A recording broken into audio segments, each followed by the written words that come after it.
بسم الله الرحمن الرحيم. الحمد لله الذي أنزل على عبده الكتاب ولم يجعل له عوجا قيما لينذر بأسا شديدا من لدنه ويبشر المؤمنين الذين يعملون الصالحات أن لهم أجرا حسنا ماكثين فيه أبدا وينذر الذين قالوا اتخذ الله ولدا ما لهم به من علم ولا لآبائهم كبرت كلمة تخرج من أفواههم إن يقولون إلا كذبا فلعلك باخع نفسك على آثارهم إن لم يؤمنوا بهذا الحديث أسفا إنا جعلنا ما على الأرض زينة لها لنبلوهم أيهم أحسن عملا وإنا لجاعلون ما عليها صعيدا جرزا أم حسبت أن أصحاب الكهف والرقيم كانوا من آياتنا عجبا إذ أوى الفتية إلى الكهف فقالوا ربنا آتنا من لدنك رحمة وهيئ لنا من أمرنا رشدا فضربنا على آذانهم في الكهف سنين عددا ثم بعثناهم لنعلم أي الحزبين أحصى لما لبثوا أمدا نحن نقص عليك نبأهم بالحق إنهم فتية آمنوا بربهم وزدناهم هدى وربطنا على قلوبهم إذ قاموا فقالوا ربنا رب السماوات والأرض لن ندعو من دونه إلها لقد قلنا إذا شططا هؤلاء قومنا اتخذوا من دونه آلهة لولا يأتون عليهم بسلطان بين فمن أظلم ممن افترى على الله كذبا وإذ اعتزلتموهم وما يعبدون إلا الله فأووا إلى الكهف ينشر لكم ربكم من رحمته ويهيئ لكم من أمركم مرفقا وترى الشمس إذا طلعت تزاور عن كهفهم ذات اليمين وإذا غربت تقرضهم ذات الشمال وهم في فجوة منه ذلك من آيات الله من يهد الله فهو المهتد ومن يضلل فلن تجد له وليا مرشدا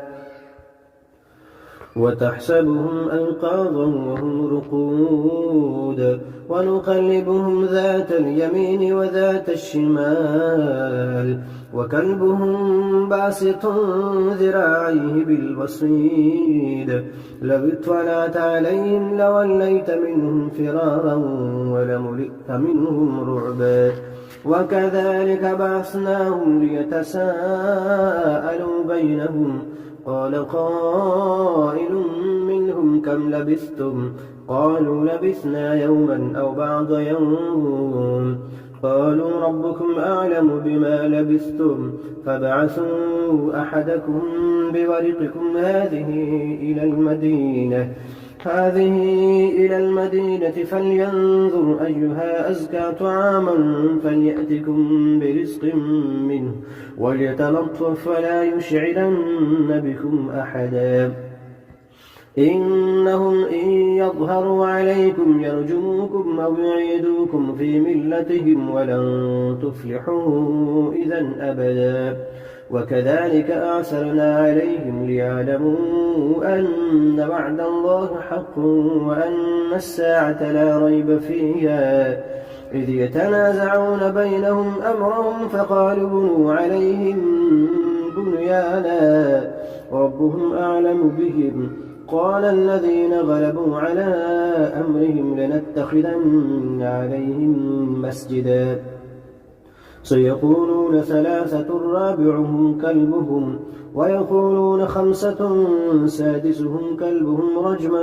بالغيب ويقولون سبعة وثامنهم كلبهم قل ربي أعلم بعدتهم ما يعلمهم إلا قليل فلا تمار فيهم إلا مراء ظاهرا ولا تستفت فيهم منهم أحدا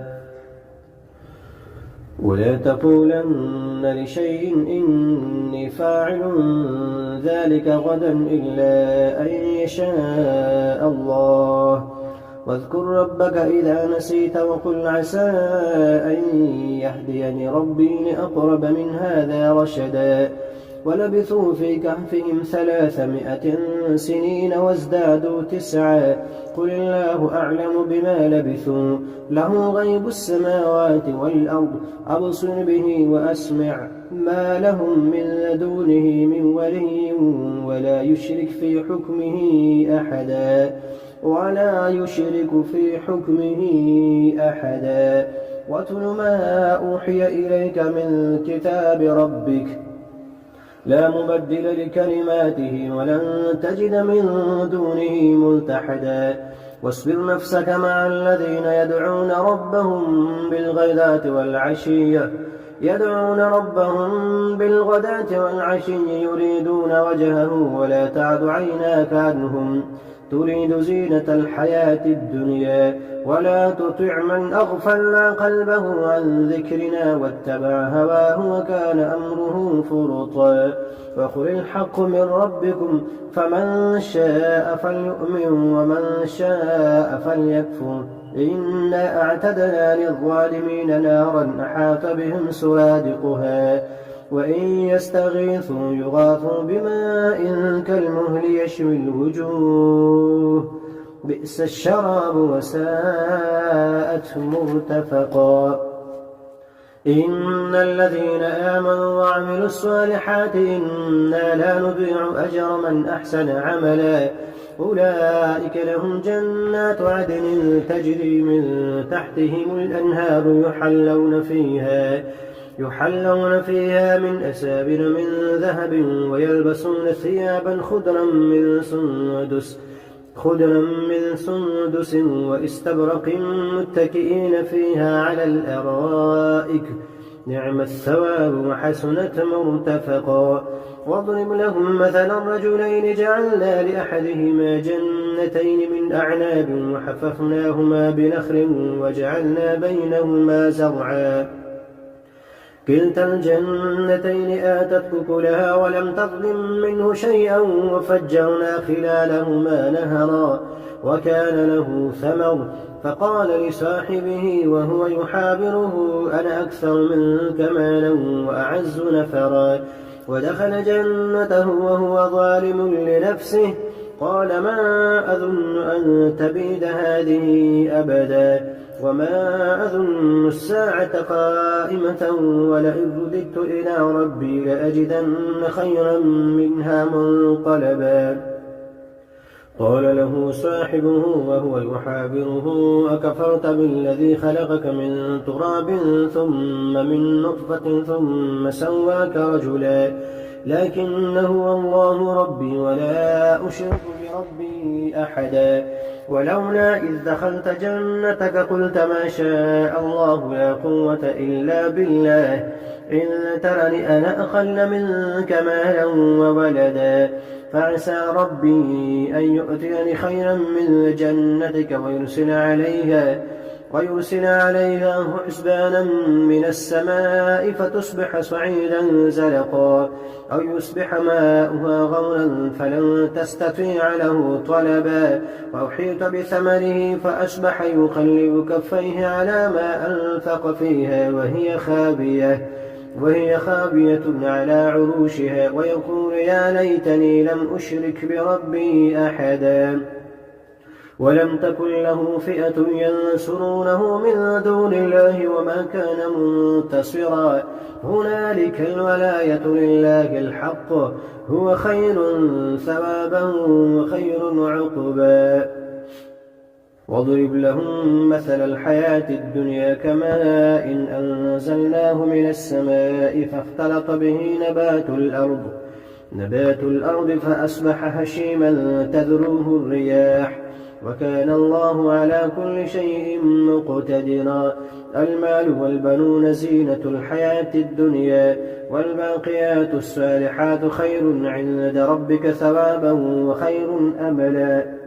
ويوم نسير الجبال وترى الأرض بارزة وحشرناهم فلم نغادر منهم أحدا وعرضوا على ربك صفا لقد جئتمونا كما خلقناكم أول مرة بل زعمتم أن لن نجعل لكم موعدا ووضع الكتاب فترى المجرمين مشفقين مما فيه ويقولون يا ويلتنا ما لهذا الكتاب لا يغادر صغيرة ولا كبيرة إلا أحصاها ووجدوا ما عملوا حاضرا ولا يظلم ربك أحدا وإذ قلنا للملائكة اسجدوا لآدم فسجدوا إلا إبليس كان من الجن ففسق عن أمر ربه أفتتخذونه وذريته أولياء من دوني وهم لكم عدو بئس للظالمين بدلا ما أشهدتم خلق السماوات والأرض ولا خلق أنفسهم وما كنت متخذ المضلين عضدا ويوم يقول نادوا شركائي الذين زعمتم فدعوهم ولم يستجيبوا لهم وجعلنا بينهم موبقا ورأى المجرمون النار فظنوا أنهم مواقعوها ولم يجدوا عنها مصرفا ولقد صرفنا في هذا القرآن للناس من كل مثل وكان الإنسان أكثر شيء جدلا وما منع الناس أن يؤمنوا إذ جاءهم الهدى ويستغفروا ربهم إلا أن تأتيهم سنة الأولين أو يأتيهم العذاب قبلا وما نرسل المرسلين إلا مبشرين ومنذرين ويجادل الذين كفروا بالباطل ليدحضوا به الحق واتخذوا آياتي وما أنذروا هزوا ومن أظلم ممن ذكر بآيات ربه فأعرض عنها ونسي ما قدمت يداه إنا جعلنا على قلوبهم أكنة أن يفقهوه وفي آذانهم وقرا وإن تدعهم إلى الهدى فلن يهتدوا إذا أبدا وربك الغفور ذو الرحمة لو يؤاخذهم بما كسبوا لعجل لهم العذاب بل لهم موعد لن يجدوا من دونه موئلا وتلك القرى أهلكناهم لما ظلموا وجعلنا لمهلكهم موعدا